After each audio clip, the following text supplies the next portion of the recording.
रामकृष्ण हरी. मूग डाळीच्या ढोकळ्याचे पीठ कसे तयार करायचे हे मी आधीच्या व्हिडिओमध्ये टाकलेलं आहे.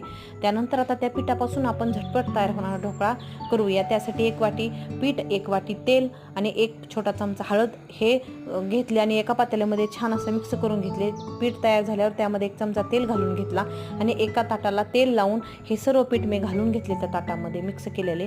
त्यानंतर एका पातेल्यामध्ये पाणी उकळायला ठेवले. उकळत्या पाण्यावर ही ताटली अशी ढोकळ्याची ठेवली आणि त्यावर झाकण ठेवले. तुम्ही कढईमध्ये सुद्धा हे अशी ताटली ठेवू शकता. 15 मिनिटात हा गॅसवर हा मस्त असा स्पॉन्जी हा केक आपला तयार झाला. त्यानंतर त्याला फोडणीसाठी एका कढईमध्ये 1 चमचा मोठा तेल, भरपूर मोहरी, कढीपत्ता, हिरवी मिरची ही सर्व फोडणीचे साहित्य त्यामध्ये घातल्याने फोडणी तयार केली. त्यावर हिंग सुद्धा तुम्ही घालू शकता. मस्त अशी ढोकळ्यावर ही फोडणी दिली आणि एकदम स्पॉन्जी आणि छान असा आपला झाला झटपट तयार होणारा मूग डाळीचा ढोकळा. लाईक, शेअर आणि सबस्क्राईब.